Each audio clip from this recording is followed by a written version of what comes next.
today we will learn past continuous tense, and today we will study it very rapidly. Within 7 minutes we will solve this tense. Past continuous tense.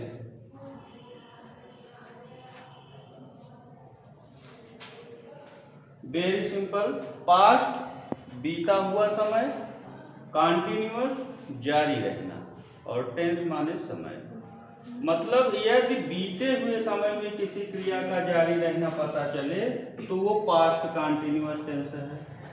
आप generally इसकी पहचान पढ़े हैं. वाक्य के अंत में रहा है, रही है, रहे. जब हिंदी के वाक्य आप बोलेंगे तो उसमें रहा है, रही है, रहे हैं आदि आएगा. ठीक. हाँ, है जो है ये प्रेजेंट हो जाएगा, और था इसमें अगर लगाएंगे तो पास्ट होगा. Very simple. टेंस इसका हम पास्ट करेंगे. आप प्रेजेंट कंटिन्यूअस में पढ़े हैं, रहा है, रही है, रहे हैं, और है लगाएंगे तो प्रेजेंट हो जाएगा. तो रहा था, रही थे, रहे थे आएगा. वाक्य के अंत में हम एक मॉडल सेंटेंस लेके चले थे, राम स्कूल जाता है, प्रेजेंट इंडेफिनिट में. उसी को आज हम पास्ट कंटिन्यूअस में चेंज करते हैं. हम एक वाक्य इसलिए लेके चले थे कि उसी को हम सभी टेंसों में बदलते हैं, और उसमें जो उसी के पैटर्न पे बाकी जितने भी ट्रांसलेशन हमको आते हैं वो हम करते चलेंगे.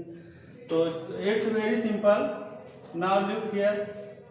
राम स्कूल जा रहा था, जा रहा था.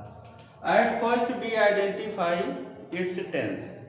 रहा था फर्स्ट साइन, एंड सेकंड बीते हुए समय में किसी क्रिया के जारी रहना पता चल रहा है. क्रिया मतलब वर्क, जाना.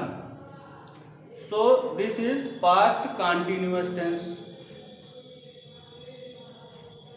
How we will translate it into English? Look here. At first, as you learn, subject, verb, object or other word. This is the pattern of English, structure of English grammar. Now we will write at first subject. Ram जा रहा था. जा रहा है तो आप is M R का प्रयोग पीछे कर चुके हैं प्रेजेंट कंटिन्यूअस में. बिल्कुल वैसे ही इज एम आर का पास्ट होता है वाज और वर. तो यहाँ पर वाज, राम सिंगुलर नंबर है, so we will apply here was. And जाना की अंग्रेजी गो होती है, गो का आईएनजी फॉर्म गोइंग. और other word school. Ram was going to school. Very simple. At first we write subject, was या was. This is helping verb and main verb का ing form. Subject plus was या verb plus verb का ing form. Ram was going to school. दो verb हैं was और was. was singular number subject के साथ और was प्लूरल नंबर सब्जेक्ट के साथ. बिल्कुल सरल अनुवाद है. जैसे राम स्कूल जा रहा था, Ram was going to school. मैं स्कूल जा रहा था, I was going to school. तुम स्कूल जा रहे थे, you were going to school.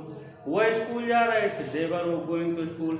अब जैसे जाना क्रिया है, ऐसे ही और बहुत सारी क्रियाएं. लड़के गीत गा रहे थे, बॉयज वर सिंगिंग सॉन्ग. वो फुटबॉल खेल रहे थे, they were playing football. Very simple. Was और वर्ब का प्रयोग करना है आपको हेल्पिंग वर्ब के रूप में, और वर्ब का आईएनजी फॉर्म.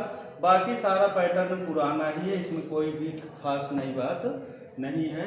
अब देखिए सेकंड, अगर ये निगेटिव हो जाए, राम स्कूल नहीं जा रहा था, राम स्कूल नहीं जा रहा था. Ram was not going to school. Very simple. As you have done earlier, you apply not after the verb, after the helping verb. Like in present indefinite tense, do not, does not. In present continuous, is, am, are not. in present perfect, has not, have not, and in present perfect continuous, has not been, have not been, and in past indefinite, did not. The same you will do here. After was or were, you will apply not. Was not, were not. Ram was not going to school. लड़के school नहीं जा रहे थे. Boys were not going to school. मैं नहीं पढ़ रहा था. I was not reading. वे नहीं गीत गा रहे थे. They were not singing song. गाय घास नहीं खा रही थी. The cow was not grazing grass. Very simple. is was और वर लगाएंगे और क्रिया का ing form.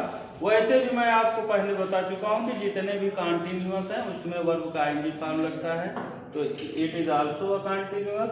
So you will apply here the ing form of main verb. Now the third type of sentence, interrogative sentence. At first you will see the yes or no answering questions.